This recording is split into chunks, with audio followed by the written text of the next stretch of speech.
प्रांगण में मैं काशी प्रजा प्रदेश अध्यक्ष आजाद समाज पार्टी काशीराम कर रहे हैं कि हमने कल उसको राष्ट्रीय नेतृत्व के माध्यम से कर चुके हैं। परवेज साहब है, परवेज नैयर जी। अभी हमारे पास समय है क्योंकि हमारे लोग निरंतर प्रयास कर रहे हैं, प्रयासरत है, संघर्षरत है। तो हमारी कोशिश ये होगी कि हम उनको एक्चुअल मुद्दे जो झारखंड के मुद्दों को पहुंचाएं वहां तक, और आदिवासी दलित पिछड़े मुसलमान जो लोग शोषित वंचित समाज के लोग हैं उन तक हम जाएंगे, उनको ये बताने कि हम कामयाब हो चुके हैं कि इस देश में एक राजनीतिक विकल्प चाहिए।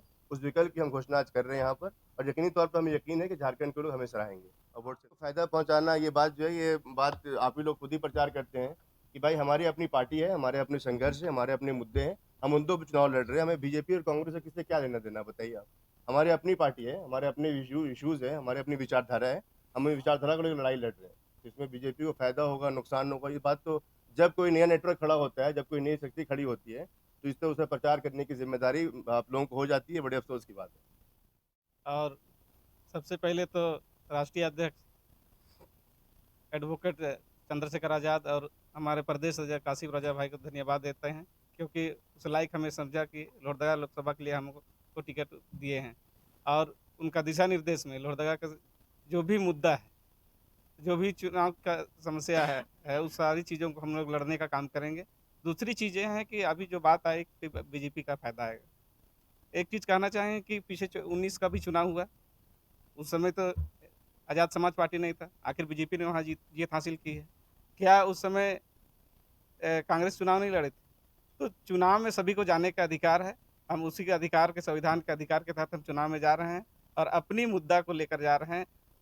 झारखंड गठन का 23 साल हो गया है, 23 सालों में हमने देखा है कि झारखंड में जिस उद्देश्य को लेकर गठन किया गया था, यहाँ मूलवासी और आदिवासियों को लेकर, आज तक हम लोग देखते हैं कि मूलवासी और आदिवासियों का हक अधिकार हर मामले में उनका अधिकार अभी तक नहीं प्राप्त हो पाया है। और उन्हीं मुद्दों को लेकर आज़ाद समाज पार्टी जनता के बीच जाएगी और चुनाव लड़ने का काम।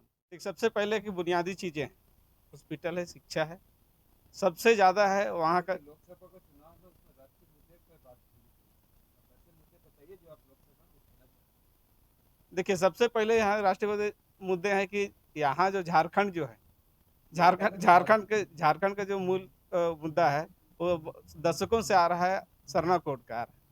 सरना कोड आज तक हम देखते हैं कि बीजेपी के अर्जुन मुंडा भी सांसद रहे और हमारे आदिवासी जो सांसद रहे, आज तक आदिवासियों का वोट से सांसद तो बने, लेकिन आदिवासियों का सरना कोड है जो सख्त जरूरत है। आज हम सभी कोई अपना आचरण जब बनाते हैं तो हम कॉलम देखते हैं कि सभी धर्म का वहाँ कॉलम रहता है। आज देखते हैं कि आदिवासी का आज तक कॉलम नहीं बना हुआ है।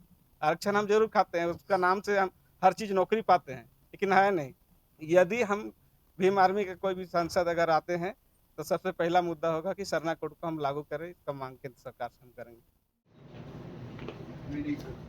सबसे पहले तो मैं अपने राष्ट्रीय अध्यक्ष का धन्यवाद देता हूं, मैं प्रदेश अध्यक्ष का मैं धन्यवाद देता हूं, पूरे कमेटी जो प्रदेश में है सबों का धन्यवाद देता हूं मैं, जिन्होंने मुझ पर विश्वास जताया है। धनबाद में सदियों से अलग अलग पार्टियों के जो सांसद बने हैं, सब लोगों ने अपने आप को बनाया है। आप सोशल मीडिया हो या प्रिंट मीडिया, इलेक्ट्रॉनिक्स मीडिया उठा के देखेंगे तो कहीं भी आपको विकास नहीं दिखाई देगा धनबाद लोकसभा में। तो जो विकास है सिर्फ सांसदों ने अपना बनाया, अपने परिवार, अपने रिश्तेदारों को बनाया है।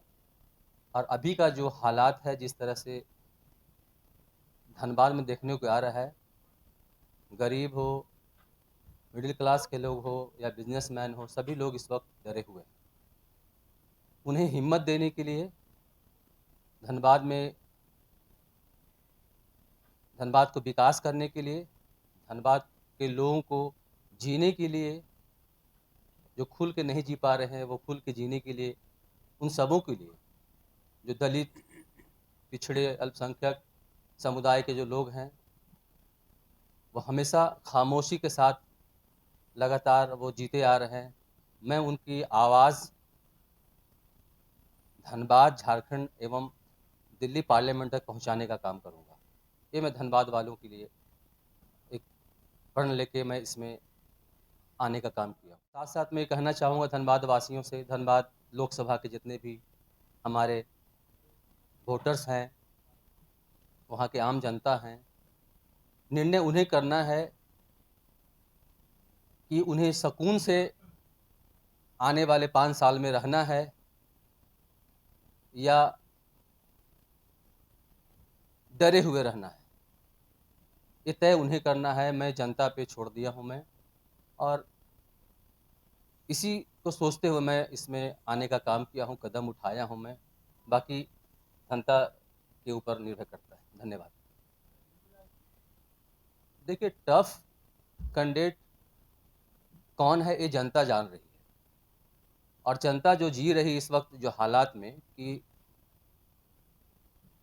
किनको दूं किनको ना दूं, इस सभी चीज़ को सोचते हुए जनता की जो लगातार मैं जो सेवाएं करते आ रहा हूं मैं लोगों को, मुझे नहीं लगता है कि झारखंड या देश के अलग अलग शहरों में, अलग अलग राज्यों में जो धनबाद लोकसभा से लोग, जो उनके परिवार के लोग रह रहे होंगे, वो कोरोना को नहीं भूले होंगे।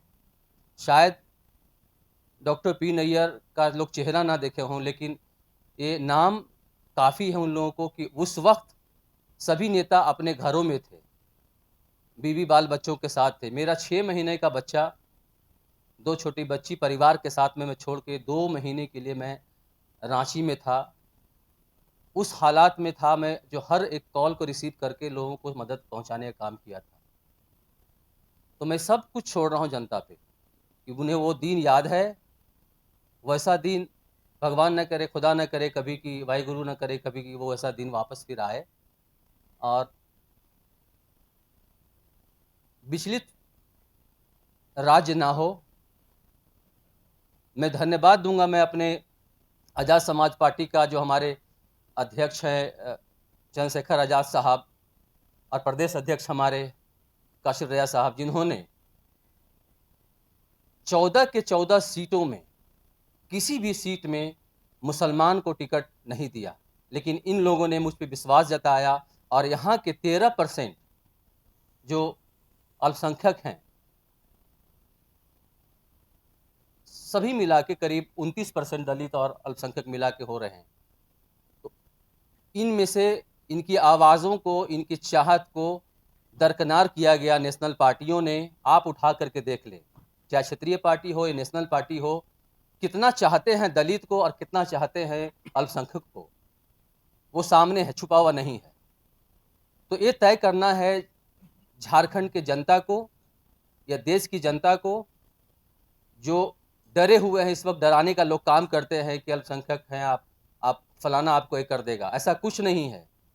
इस वक्त ये जो पार्टी हमारी है,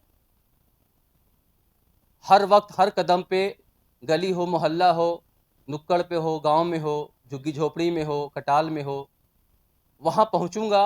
हमारी टीम पूरी पहुंचेगी और उनकी आवाज़, उनकी परेशानी को दूर करने के काम करेगी।